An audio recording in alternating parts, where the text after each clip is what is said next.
ভাই বোন যখন একসাথে কথা বলে তখন আল্লাহ তাআলা বলেন এই সময়টাকে থামিয়ে দাও। আমি খুব অবাক হয়েছিলাম এই হাদিসটা শুনে। আচ্ছা, ভাই বোন কথা বললে ফেরেশতাদেরকে আল্লাহ কেন সময় থামিয়ে দেওয়ার কথা বললো? পরে যখন ডিটেইল জানলাম তখন খুব কষ্ট লাগলো। ডিটেইলটা ঠিক এরকম ছিল, ভাই বোনের সাথে এই পৃথিবীর পরে আর কখনোই দেখা হবে না। হাসরের ময়দানে না, আখিরাতে না, কিয়ামতের পরে না, জান্নাতে না, জাহান্নামে না, কোথাও না। বাবা মার সাথে দেখা হওয়ার সম্ভাবনা আছে, স্বামী স্ত্রীর সাথেও দেখা হওয়ার সম্ভাবনা আছে, ছেলে মেয়ের সাথেও দেখা হওয়ার সম্ভাবনা আছে, কিন্তু ভাই বোনের সাথে সম্পর্ক শুধুমাত্র এই পৃথিবী পর্যন্তই। তখন এত খারাপ লাগলো ব্যাপারটা জেনে যে আমার যে বোন আছে অথবা আমার যে ভাই আছে তার সাথে আমার আর কখনোই দেখা হবে না এই পৃথিবীর পরে, মানে মরে যাওয়ার পরে তার সাথে আর আমার কখনোই কথা হবে না। এত ক্ষণস্থায়ী একটা সম্পর্ক আমাদের।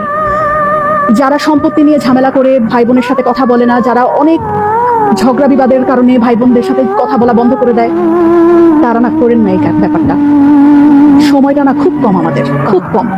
এত কম সময় নিয়ে আমরা পৃথিবীতে এসেছি এবং এই কম সময়ের মধ্যে আমরা আবার কলুষতা, আমরা আবার ঝগড়া বিবাদ এরকম করে আমাদের এত কাছের এত আপন একটা মানুষ, একই পেটের মায়ের পেটের বোন, মায়ের পেটের ভাইয়ের সাথে কথা বলা বন্ধ করে দিলাম। এই মানুষগুলোর সাথে তো আমাদের আর পৃথিবীর পরে দেখাও হবে না, কথা হবে না। কি দরকার মনে এত কষ্ট রেখে? ভুলে যাই না সব, ভুলে যাই।